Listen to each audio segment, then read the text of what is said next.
तो नमस्कार दोस्तों, मैं नीरज स्वागत करता हूं आपका डीएनडी क्लासेस में।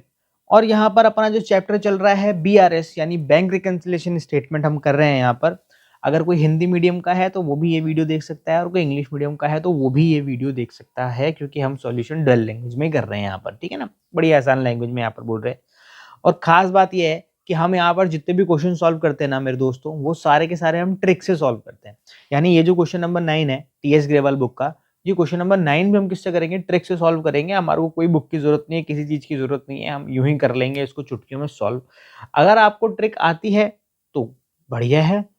अगर आपने हमारे पहले वीडियो देखे हैं तो आपको ट्रिक आती होगी, और अगर आप ये वीडियो पहली बार देख रहे हैं, आपने हमारे पुराने वीडियोस नहीं देखे, तो यहाँ पर आपको सबसे पहले ट्रिक सीखने की जरूरत है। तो सबसे पहले आप जाइए ट्रिक सीख के आइए।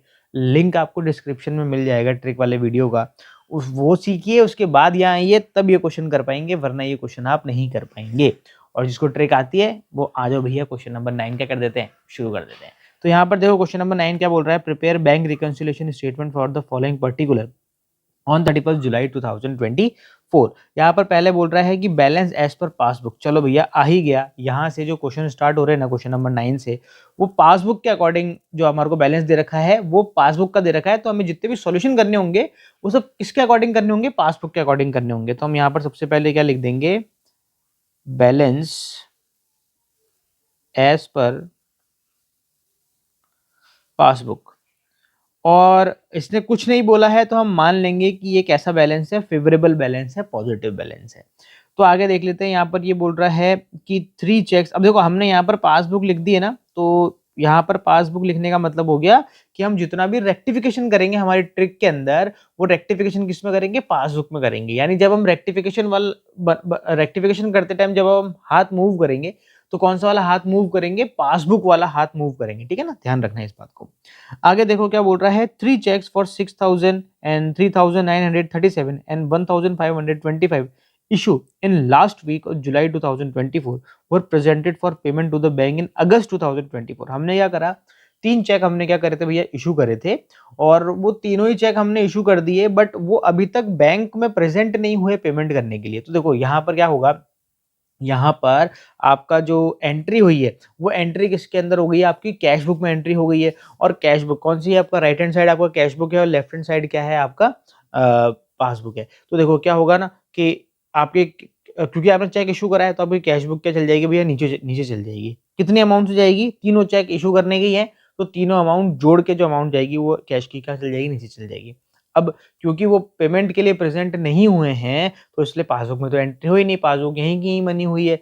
अब आपको क्या करना होगा? ये हो गई मिस्टेक, दोनों हो गए क्या? मिसमैच हो गए, ये प्रॉब्लम आ रही है। अब आपको क्या करना है? रेक्टिफिकेशन करना है। और रेक्टिफिकेशन किस में कर सकते हो? पासबुक में कर सकते हो। तो आपको क्या करना पड़ेगा? इस पासबुक को नीचे लाना पड़ेगा बराबर करने के लिए। तो क्योंकि हम इसको नीचे लेके आए हैं इसलिए हम किस में लिखेंगे भैया? लेस में। जैसा कि आपको पता ही है कि हम इसमें क्या करते हैं? कुछ आइटम ऐड करते हैं और कुछ आइटम क्या करते हैं भैया? लेस करते हैं। तो लेस के अंदर हम लिख देंगे चेक इशू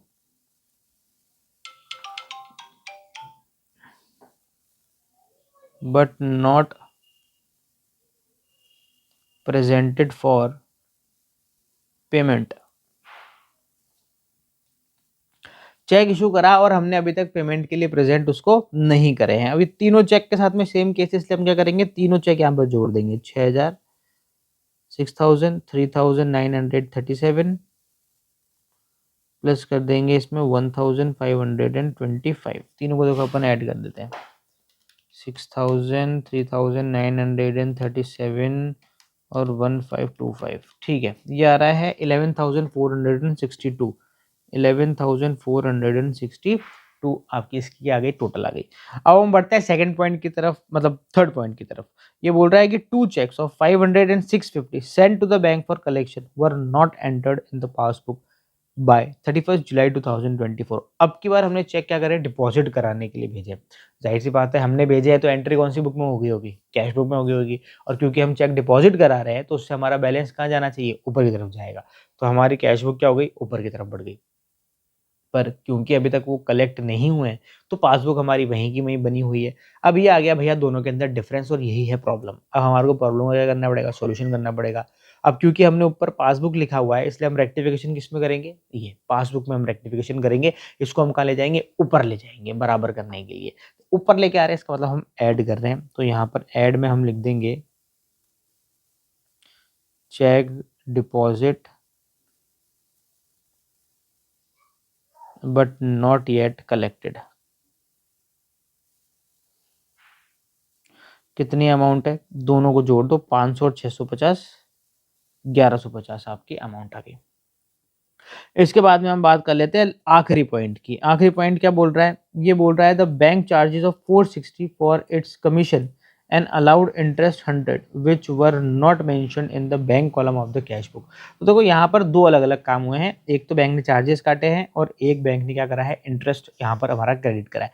तो दोनों को हमारे को क्या करना पड़ेगा, अलग अलग सॉल्यूशन करना पड़ेगा दोनों का। तो सबसे पहले बात कर लेते हैं कि बैंक ने क्या करा, 460 चार्जेस काट लिए एज ए कमीशन के। अब देखो यहाँ पर ये काम किसने करा है, बैंक ने करा है, तो जाहिर सी बात है एंट्री किसके अंदर हो गई, पासबुक के अंदर हो गई। अब बैंक ने क्योंकि हमारे यहाँ से चार्जेस काटे हैं तो हमारा बैलेंस क्या हो जाएगा, अकॉर्डिंग टू पासबुक कम हो जाएगा। अब देखो बैलेंस कम हो गया, अब हमें तो पता नहीं चला तो कैश बुक तो यहीं कहीं फंस गई। अब ये आ गया भैया डिफरेंस, यही फर्क आ रहा है और यही प्रॉब्लम है। अब हमें क्या करना है, इसका सॉल्यूशन करना है, और सॉल्यूशन किस में कर सकते हैं, हम पासबुक में कर सकते हैं। तो हमें सही करने के लिए क्या करना पड़ेगा, पासबुक को ऊपर लेके आना पड़ेगा। अब क्योंकि हम पासबुक को उठा के ऊपर लेके आ रहे हैं, इसका मतलब हम क्या कर रहे हैं, ऐड कर रहे हैं। तो हम ऐड में लिख देंगे यहाँ पर bank charges, bank charge commission, bank charge commission कितना है अमाउंट यहाँ पर, 460 रुपये का अमाउंट है।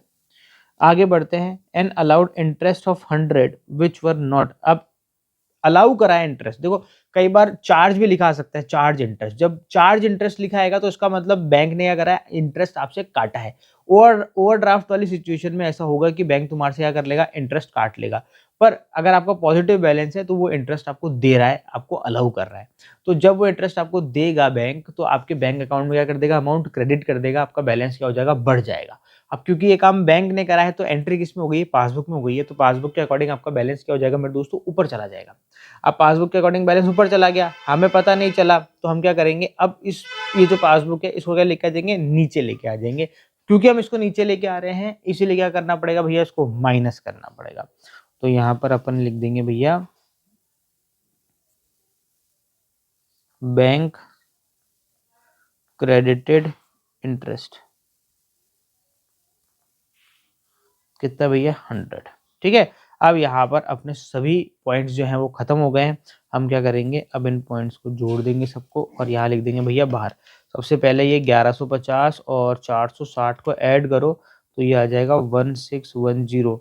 ये आपको क्या करना है मेरे दोस्तों, जोड़ना है, प्लस कर देंगे 50,000 तो ये आ जाएगा भैया 51,610। ठीक है, ये ऐड वाला आइटम हो गया। अब आपको क्या करना है, ये हम टोटल करके बाहर लिख देते हैं भैया, ये तो इजी है, 11,562। और ये जो नंबर है ये कैसा है, माइनस का नंबर है, हमें क्या करना है, इसमें से इसको माइनस करना है। तो माइनस कर देंगे 11,512। तो यहाँ पर आ जाएगा मेरे दोस्तों 40,098। कहीं पर टोटल लगाने में कोई मिस्टेक होगी क्या,